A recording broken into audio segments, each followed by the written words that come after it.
The star of the locally produced romantic comedy that has everybody talking, Happiness is a four-letter word, is no stranger to television viewers. She's better known for her roles in Generations, Rhythm City, and Jacob's Cross. But this actress is a powerhouse. She's doing big things and making big waves. Mmabatho Montsho is here to tell us more about her ever-rising star, and there are other great reveals coming your way in a moment. Mmabatho, pleasure to have you with us here. Thank you for having me, Britain. And we appreciate that you could find time to, it's very rare that stars can make time for our show, for instance. I'm happy to be here. I'm pleased. Yeah. I'm pleased. We've had a few come here, so we appreciate that we can spend time with yourselves. Happiness, four-letter word, well received by the audiences. Yeah. And well done to you and your colleagues on the project. Thank you very much. It was a surprise to us. Well, to me, let me speak for myself.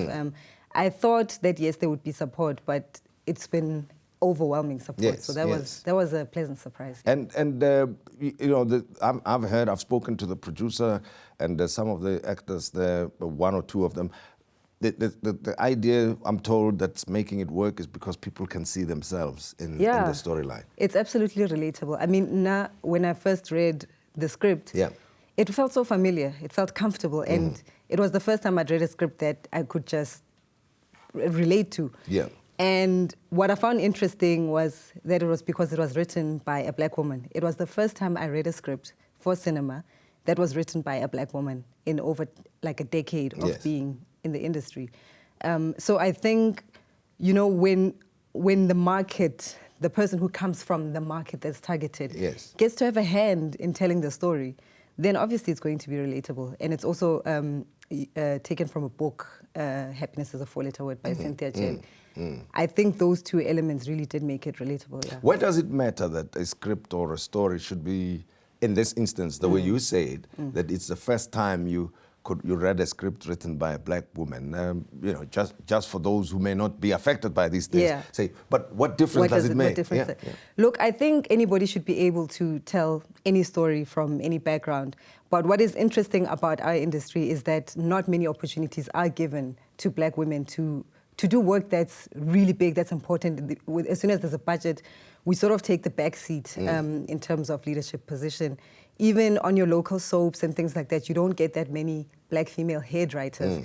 And why that matters is because a lot of the time, even when you look on the funding, sort of bodies, there isn't a lot of money allocated for research. So what ends up happening is that people kind of imagine what that world is like and write what they perceive you to be. Sure. And sometimes those perceptions are prejudiced, they are ill-informed, they're under-informed. So to have a script where I don't have to say, oh no, but hang on, I wouldn't do this. This wouldn't really happen in this setting. It was refreshing. I could just focus on playing the character and not sort of fix cultural problems or social problems. Or you feel like this would not go well with people. Those kinds of uncomfortable arguments where you feel like really you're playing a woman from a different demographic of life, but she just happens to look black. It's not going to work for me. Yes. So it was the first time I read something and I didn't have to sort of fix things. I could just focus on playing the character. But everything acting-wise looks great once it's done. Everybody's made up, dressed well, seem happy or whatever, and it's glamorous and so on, but it's a very, very stressful job, isn't it? Extremely. And what is most stressful about the acting part is that you receive a lot. You're told what to wear, you are told where to perform, you find, the props, the set is already there, the script is already there. So any problems that you have, you're really fixing tail end.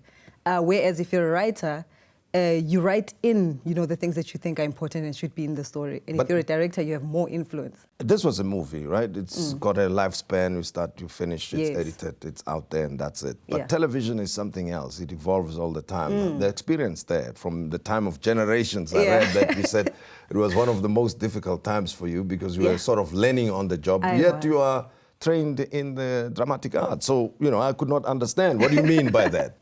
Look, I did drama in high school, so even that I didn't do professionally. I was never on the Market Theatre stage with James Noble or any of those. But at least you had a concept of But I did have a pretty good concept. I knew what to do with another actor. Yes. But this was a multi-camera shoot, which means you're watching out for 3 different cameras. You must remember exactly which spot to hit when you're walking. And it was all very, very new to me. And what was most daunting is that I knew that there's 6 million people watching me learn how to act with television. But it was also a good challenge. And they were challenge. supporting you, I suppose, if they could. Big time. Yeah, they were edging you along. Big time. There was no social media back then. So Yes. you sort of found out about, what people think on the street. And I was a bit of I don't want to accept that I was on TV now and there are certain things that you can't quite do. So I would go catch a taxi at North Street. Yeah. So the feedback would come hard and Via fast. that way. But these days you've got to avoid that because as soon as it started to get a little bit dangerous. So. But obviously, I mean, all the experiences you took them together and learned from them because now you've got your own production company and doing some interesting stuff. But on the web, I'm very keen to hear about that. So a friend of mine were having a conversation about sex and purity and what it means to be a good girl versus a bad girl. And then for me, I just felt like, no, I would like to have this conversation with a lot more women.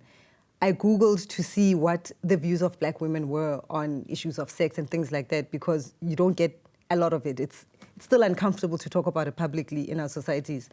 And needless to say, I couldn't find a lot. I found books by feminists, that sort of thing, but in an audio-visual format, I didn't find. So I thought, okay, I'll make it then. Yes. I'll go and I'll interview women, and I'll put these interviews on record, sort of like an archive, if you will. Yeah. Initially, I was going to take it to TV, and then people were uncomfortable. Yes. This was 2012. Like, you want to talk about sex on Yeah. TV? What are you talking about? Well, maybe we might run the series here on the show. That would who be knows? amazing. But tell it me needs more the first. Audience. Yeah. So I put it together and decided, okay, if it's not going to be broadcast on TV, I'll broadcast it online. Yep. So it's called Women on Sex. I interview different kinds of women, doctors, street vendors, sangomas, you name it. And we speak about sex and sexuality and what it means for us On the living in record. South Africa. On the record. Yep. I put it out. It's received quite good feedback from different channels across the world, which I didn't expect.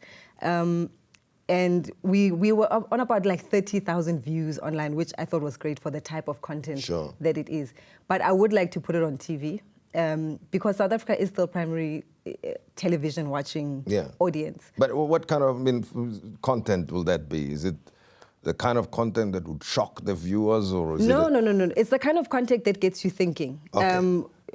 Just how has every aspect of sex affected every other aspect of your life? How does it affect the way you choose to dress when you come to an interview with Tim Modise? Yeah. So that people don't say, why is she dressed like that? That boils down to purity culture. Religion, being policed, whether you feel safe when you walk in the street, what your biggest sexual fear is, what influences your sexual choices, all of those things. So it's really just provoking women to think about how they approach sex and how sex affects their lives. Well, we could talk about the production side of it as well, but I can see that, you got immersed in the story as well and how women feel, which sounds to me very briefly that it's a very important subject to you, how women are portrayed in the media, I suppose. Yes. Very important issue for you. It's hugely important to me because I think we have to interrupt this messaging that is put out there about us, but without us. We are usually assistants or assistants of assistants. And so what the final product about who women are, we see women on TV, but we don't know how many of them are behind the scenes influencing what the story on the end will be. So we have to consciously interrupt those messages so that the truth about who we are can come out. Well, there you are.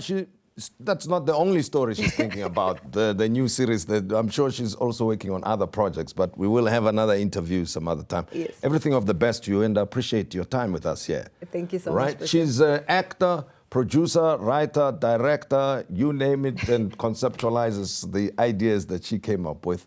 And we appreciate her presence here on the show. Mmabatho Montsho, much appreciated, and thank you, ma'am. Thank you, Preston. Well, and that's how we come to the end of the show, and until next time, good night to you.